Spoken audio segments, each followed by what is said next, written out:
Eu falei assim, ele é mexicano, a gente conversava bastante. Falei, Joe, me leva lá pra tirar uma foto com o Tyson, cara. E aí, vamos lá. Aí, foi entrando e gente pra caramba. Tyson, pô, o cara sempre foi o auge. Nunca foi mais nem menos, sempre foi o auge, né? E aí, gente pra caramba. Ruins, na real.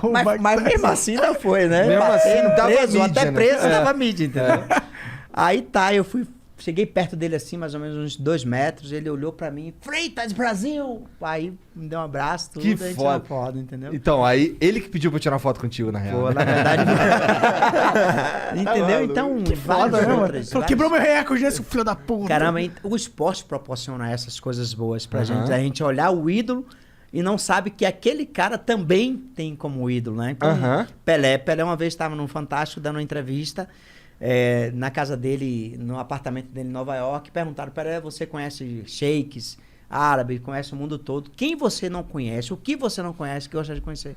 E o Pelé fala, o Popó, tem uma pessoa que eu gosto, admiro muito, a história dele, tenho vontade de conhecer ele, ainda não conheci. Então, são coisas que a gente fica admirado e nos dá... E rolou, sim, a gente fez um encontro quando ele era garoto propaganda da Pfizer, lembra? Do Viagra, que ele botava o pinto sempre alto.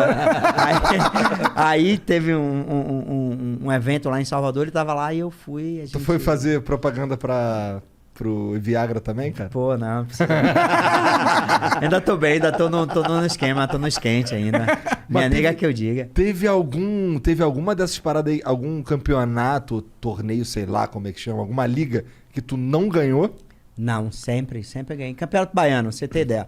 Com 14 anos fui campeão baiano, com 15 anos fui campeão do Nordeste, com 16 anos fui campeão brasileiro, com 17 anos estava na seleção brasileira, com 18 anos já era profissional e depois profissional eu ganhei tudo, graças a Deus. Todos os títulos que eu disputei, eu ganhei. Por quê, mano? Então não existe um título que tu disputou que tu não ganhou, caralho. Quando foi só dois que eu disputei aqui. Eu disputei um em 91 e o outro em 92. 2 campeonatos brasileiros aqui em São Paulo, porque você lutava naquela época aqui em São Paulo, você batendo você não ganhava. Por quê? Porque você lutava, ver de fora, lutar com paulista, os árbitros tudo paulista, você não ganhava. Aí, primeira vez que eu lutei com paulista lá em Guarujá, né? 91, com Jairo Moura. Deu um pau nele, deram 3-2 pra ele. Aí, no ano seguinte, fui pro Campeonato Brasileiro de novo, aqui em São Caetano do Sul, com o Edson Xuxa do Nascimento. Deu um pau nele também, deu 3-2 pra ele.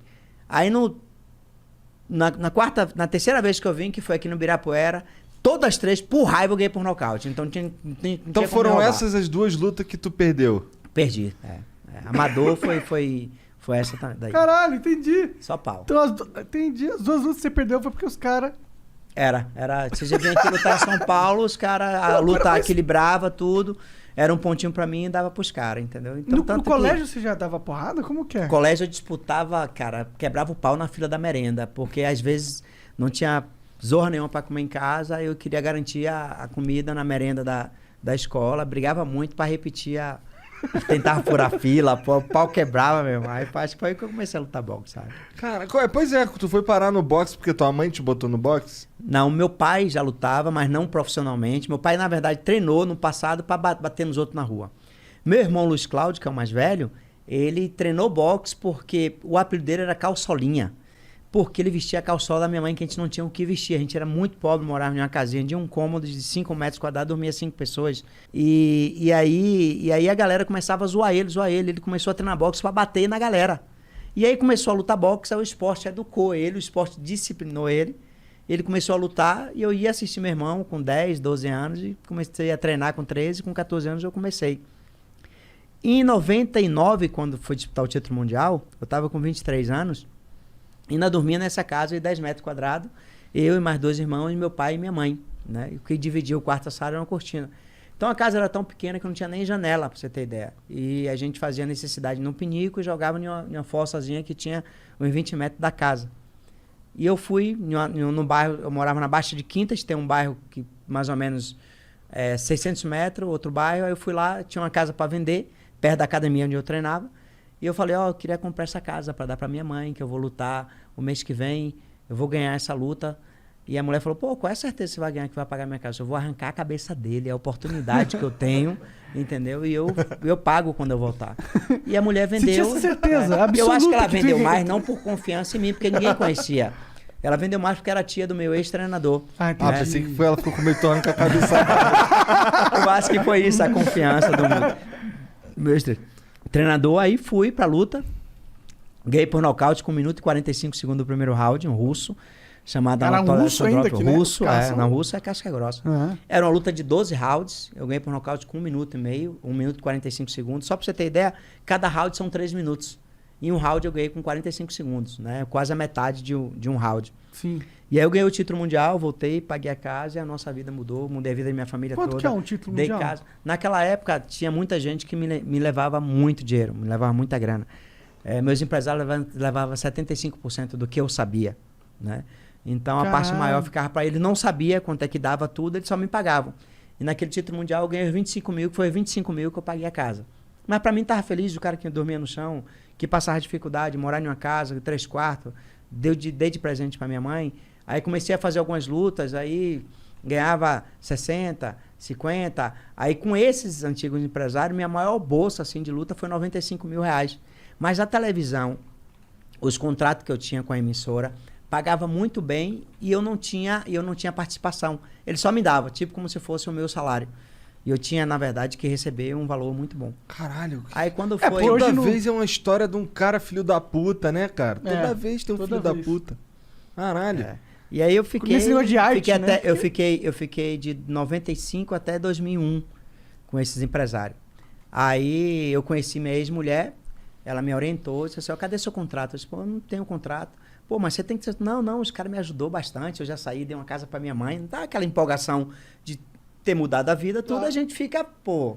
Onde eu tava, onde eu estou hoje, a gente sempre agradecia e achava que era merecimento Você não dos entendia caras. que, na verdade, você era uma puta... Você era tipo a galinha dos ovos de ouro do cara, tá Na ligado? verdade, eu tirava o meu merecimento, o meu dom, o meu talento e colocava tudo nos caras, porque eu Entendi. gostava, porque eu confiava, aquela coisa toda.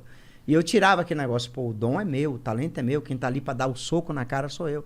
E a minha ex-mulher falou isso pra mim, pô, você que toma o soco, você que toma isso, peça seu contrato. Pedi o contrato, os caras ficaram assim uns 3 meses, cara, pra me dar o contrato. Eu fui em cima, toda semana em cima, me deram o contrato. Aí o contrato falava assim, ó, se eu sofresse um acidente em cima do ringue, os caras me davam um chute na perna, na bunda. Se eu sofresse uma derrota, os caras me davam um chute na bunda. Se eu rescindir o contrato, eu tinha que pagar 2 milhões, não sei quanto no contrato. Se os caras quisessem quebrar o contrato, não tinha nada. Aí ela falou, ó, tá errado aqui a sua porcentagem que você tá recebendo, que diz aqui no contrato que você só recebe 25%.